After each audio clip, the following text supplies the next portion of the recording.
A shallow 7.5 magnitude earthquake just ruptured the Earth's crust off the coast of Japan.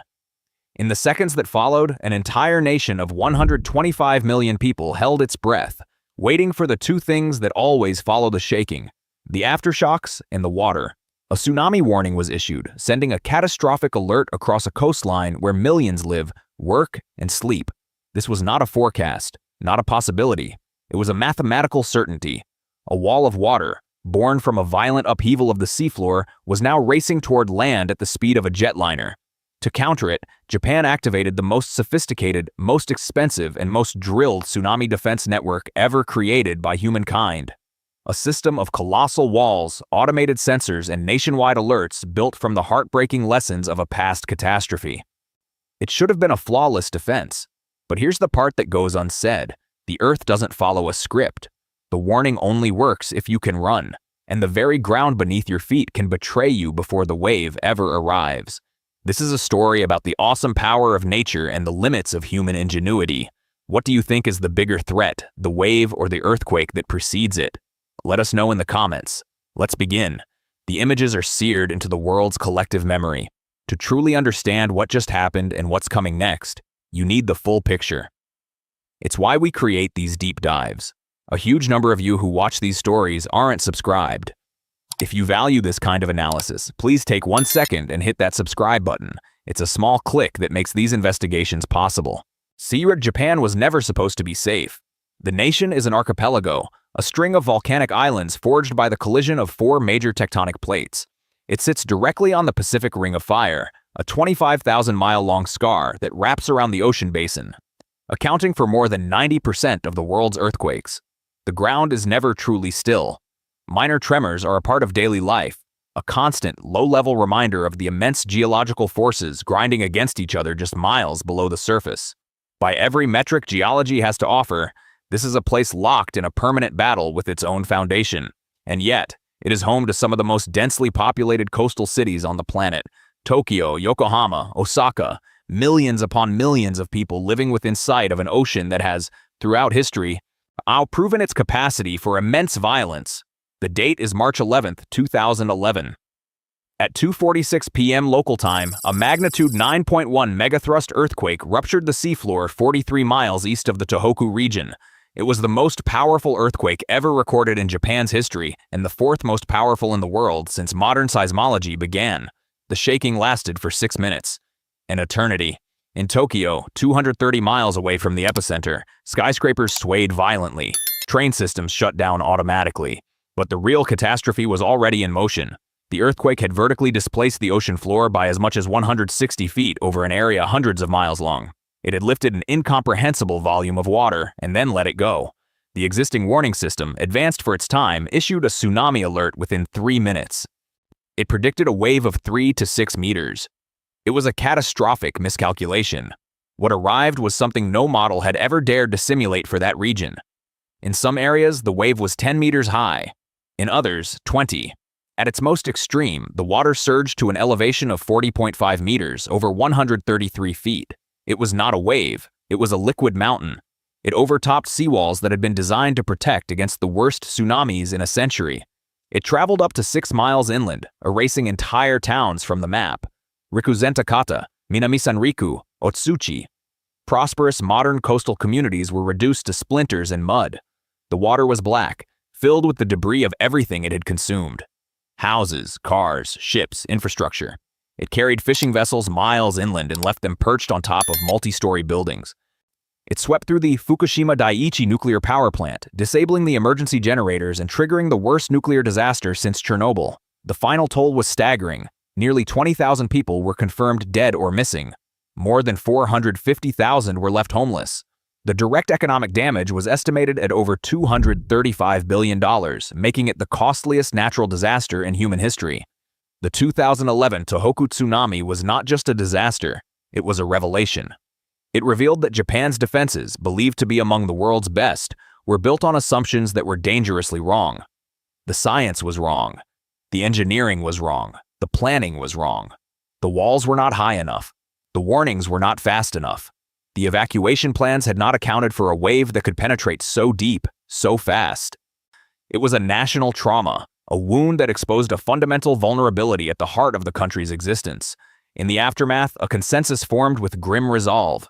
This could never happen again. Japan's survival depended on it. Something had to be built. Something had to be imagined. The question was whether any wall, any sensor, any warning could ever truly tame the Pacific. The plan was monumental. Its execution would redefine the relationship between a nation and the sea. The government of Japan committed over $12 billion to a single objective: construct a new generation of coastal defenses so formidable that no tsunami could ever breach them, not just repairing what was broken, rebuilding for a nightmare scenario, a nationwide fortress against the water. The centerpiece of this strategy was the Great Wall of Japan, a chain of interconnected concrete seawalls stretching for more than 250 miles along the Tohoku coastline, the very region that had been annihilated in 2011. These were not the modest barriers of the past. In some places, the new walls rose more than 40 feet high. They were sunk deep into the bedrock, engineered with reinforced bases designed to withstand the crushing, turbulent force of a massive tsunami. The scale of the construction was almost pharaonic. Entire mountains were quarried for rock and concrete. Thousands of workers and heavy machines operated for nearly a decade, pouring a near unbroken line of gray fortification along the scenic coasts. It's an engineering feat on a national scale, a concrete answer to a liquid threat, and it forces a very difficult question. Can you ever truly wall off an ocean? I'm genuinely curious what you think about this strategy. Drop your thoughts below. The project was controversial from the start. Critics called it the Great Wall of Folly. They argued that it was an obscene expenditure that scarred beautiful coastlines, destroyed marine ecosystems, and gave residents a false sense of security. Some coastal communities that had been relocated to higher ground after 2011 protested, saying the walls would cut them off from the sea that was central to their culture and livelihood. The wall was a constant, visible reminder of the trauma, a monument that blocked the view of the very thing people were trying to protect themselves from. Environmentalists pointed out the damage to fisheries and the disruption of natural water flow. Social scientists warned of disaster dementia, the tendency for people to become complacent once a physical barrier is in place, forgetting the need to evacuate. The debate was loud and immediate, but the government's position, backed by the engineers and disaster planners, was unyielding. The walls were not a choice. They were a necessity. They were not designed to be beautiful. They were designed to hold the line. They were a statement that Japan would not cede its coastline to the sea. The physical engineering, however, was only one half of the equation. A wall is useless if people are still standing behind it when the water arrives. This system is designed to give families precious seconds to find safety. Seconds that save lives. If you find this kind of information valuable, please take a moment to like the video and consider sharing it with your family. It's not just about a news story, it's about understanding the systems that keep people safe. The other half of Japan's new fortress was invisible. A nationwide, fully automated, lightning-fast digital shield. The Earthquake Early Warning System, or EEW. After 2011, this system was radically overhauled and expanded. It is now arguably the most advanced seismic detection network on Earth. It operates on a simple principle of physics. Earthquakes generate several types of seismic waves. The first to arrive are the P waves, or primary waves. They travel the fastest and are relatively harmless. The destructive waves, the S waves, and the surface waves travel more slowly. The EEW system is a dense network of over 1,000 seismometers positioned across the country, both on land and on the seafloor. These instruments are designed to detect the initial P-wave tremors the instant they occur. The moment a P-wave is detected by multiple sensors, the data is relayed via dedicated fiber optic cables and satellite links to the Japan Meteorological Agency, or JMA, in Tokyo. There, supercomputers analyze the tremor's origin and intensity in microseconds. They calculate the earthquake's epicenter, magnitude, and the projected arrival time of the more powerful S-waves across every prefecture in the country. If the quake is deemed significant, the system issues an automatic nationwide alert. This entire process, from initial detection to public broadcast, can take as little as 3 seconds. The result is a window of time. It can be a handful of seconds. It can be over a minute. But it is time that did not exist before. Time for surgeons to stop an incision. Time for factories to shut down sensitive equipment. Time for high-speed trains to apply emergency brakes. And most importantly, time for millions of people to receive a direct alert on their cell phones, televisions, and public address systems with a single urgent command. Strong shaking is expected. Please protect yourself. When a significant undersea quake is detected, the same system triggers the tsunami alert. The JMA's models, refined with a decade of post-2011 data, now incorporate real-time seafloor deformation data from GPS-enabled buoys and coastal radar.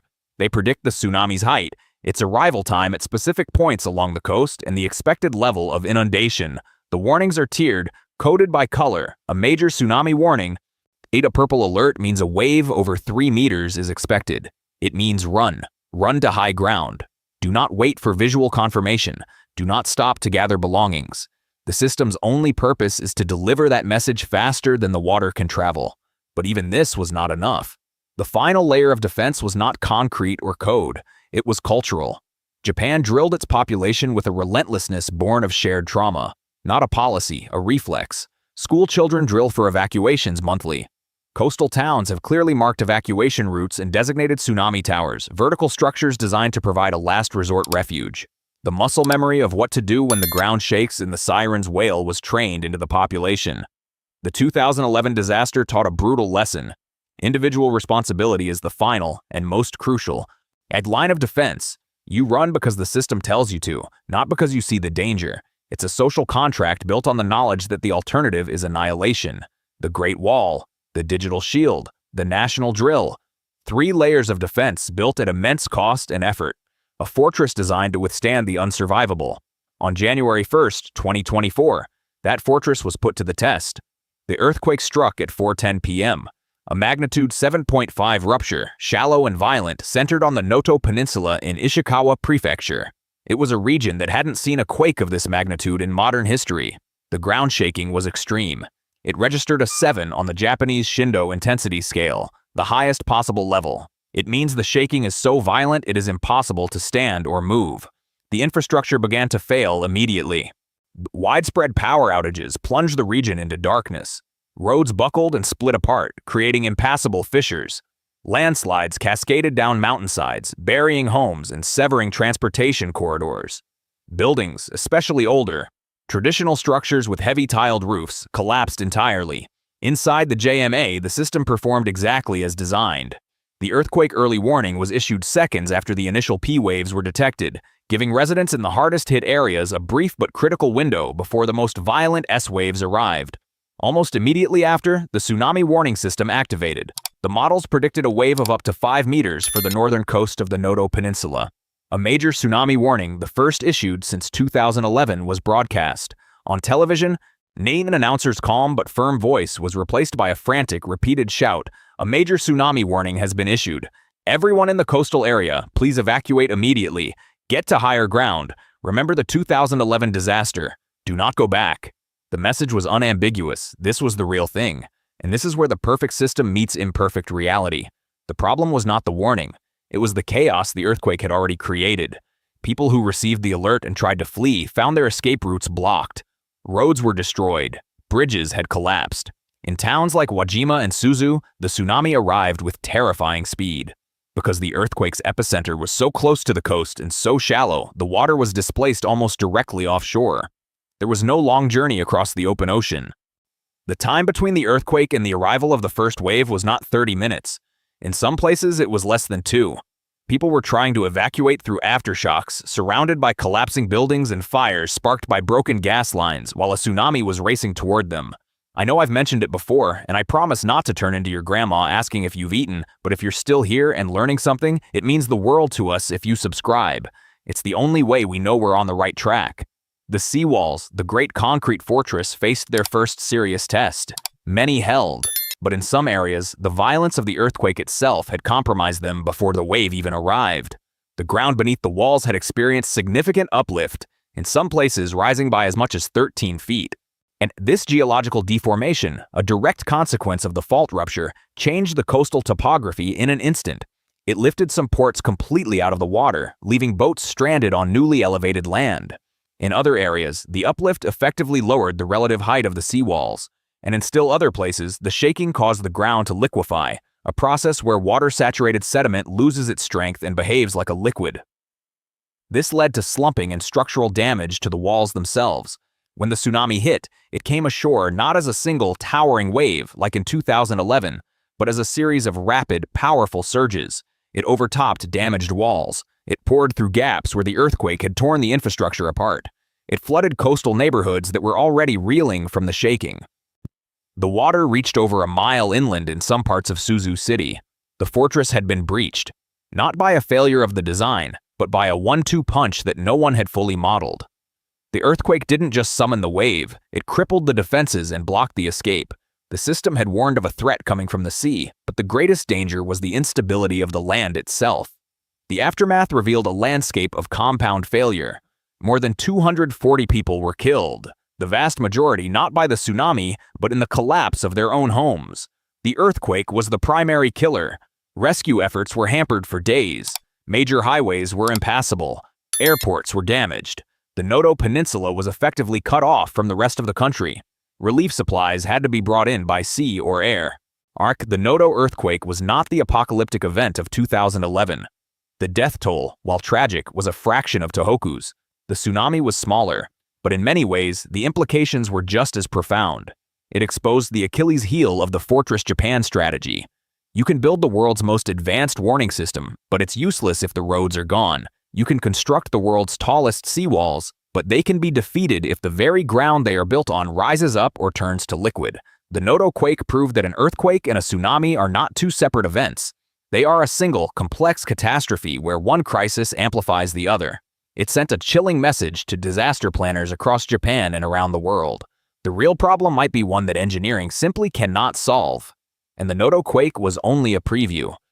A warm-up act for the real event that keeps seismologists awake at night. Beneath the waters south of Japan's main islands, a geological time bomb is ticking. It is called the Nankai Trough. It is a megathrust subduction zone, a massive undersea fault where the Philippine Sea Plate is being forced beneath the Eurasian Plate. It is a sibling to the fault that caused the 2011 Tohoku quake. It is larger, more complex, and historically far more destructive. It does not rupture in one piece. It ruptures in segments, often in a chain reaction, generating earthquakes of unimaginable power. Paleoseismology, the study of ancient earthquakes through geological records, shows that the Nankai Trough has ruptured in major quakes with terrifying regularity, approximately every 100 to 200 years. The last major event was in 1946. The clock is running. When the Nankai Trough next ruptures, it will not be a regional disaster. It will be a national cataclysm. Government models, which are considered conservative by many independent scientists, paint a picture of almost biblical devastation. They project a magnitude 9.0 plus earthquake lasting for several minutes, with violent shaking across the entire southern half of Japan's main island, Honshu. The area at risk is home to more than 40 million people and includes the industrial and economic heartland of the country, from Nagoya to Osaka. The shaking would be followed by a massive tsunami, projected to be over 30 meters or nearly 100 feet in some locations. The wave would strike the coast in as little as 5 minutes. The official government estimate for the worst-case Nankai Trough scenario is over 320,000 deaths and economic losses exceeding $2 trillion. $2 trillion. That is more than a third of Japan's entire GDP. The models predict the destruction of millions of homes, the collapse of the energy grid, the paralysis of the transportation network, and long-term economic depression. It is a scenario so dire that it challenges the very concept of national recovery. The seawalls, the warning systems, the drills, they are all built with this event in mind, but Noto has shown that even the best systems have breaking points. If a 7.5 magnitude quake could sever a peninsula from the rest of the country, what would a 9.1 magnitude quake do to the nation's industrial core? And now, how do you evacuate millions of people from a dense urban coastline in 5 minutes when the roads are gone and the trains have stopped? The threat from the Nankai Trough isn't a possibility, it's a geological certainty. The only question is when. We will continue to follow these developments because they matter to everyone living on a coastline. I know, it's the third time, but our subscription rate is what allows us to spend weeks researching these topics. Please subscribe. It's a critical signal that you want more. The lessons from the Noto quake are now being frantically studied. There is a renewed focus on reinforcing older buildings, on developing more resilient infrastructure, on creating redundant evacuation routes.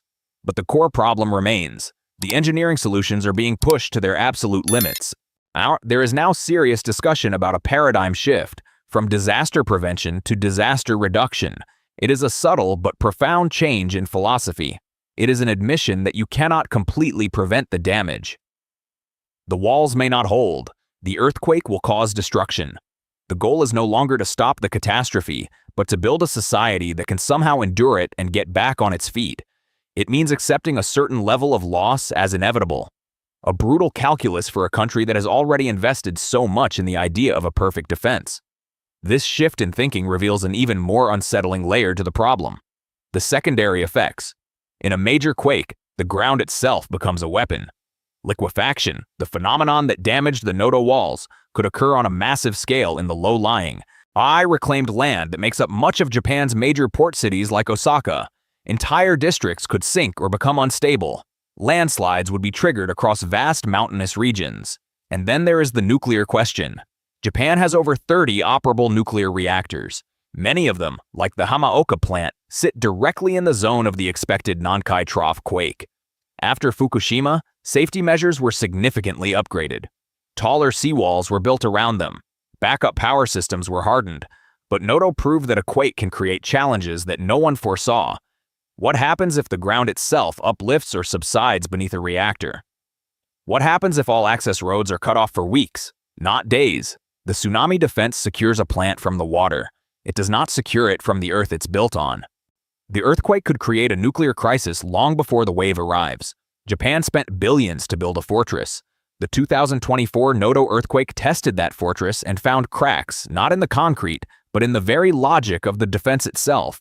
It proved that the enemy is not a single entity, the tsunami, but a hydra-headed monster. The shaking, the landslides, the fires, the liquefaction, the wave. They do not arrive in sequence. They arrive at once, a symphony of destruction where each element magnifies the destructive power of the others. The warning system can shout a message of escape, but the ground can steal the path away. The Noto quake was not a failure of Japanese engineering. It was a demonstration of nature's immutable power, and the real test is still coming. Japan is not a cautionary tale, not in the way you might think. It is something far more complex and far more noble. It is the story of a nation that has looked into the abyss of its own geology and refused to blink. It is a story of fighting an unwinnable war and continuing to fight anyway. The walls are real. The warning system is real. The lives saved by those seconds of advance notice are real. The discipline of a population that runs for high ground is real. That is not nothing. That is the pinnacle of human resilience and ingenuity in the face of impossible odds. But Japan is also not an anomaly. It is a compressed, hyper-visible version of a reality that every coastal region on an active fault line must eventually confront. Seattle has the Cascadia subduction zone. Istanbul has the North Anatolian Fault. Los Angeles has the San Andreas. Each has its own version of the Nankai Trough, a geological threat so large it defies conventional planning. They are all watching Japan. They are watching to see if the walls hold. They are watching to see if the warnings work. They are watching to see if a society can engineer its way out of a problem written into the planet's crust. The 2024 Noto earthquake was a punctuation mark in a story that will never end. It provided brutal, invaluable data. It showed what worked and what broke. It forced a conversation that moves beyond engineering and into the realm of national philosophy. How do you live on ground that you can never truly trust? The wall buys time. The warning system buys seconds. Time to rebuild better. Time to reinforce roads. Time to drill new evacuation plans. Time to convince one more person that when the alert sounds, they must run no matter what. Whether that time is used wisely is not a geological question. The plates will continue to shift. The water will always wait. And somewhere, deep beneath the Pacific, the clock is still ticking.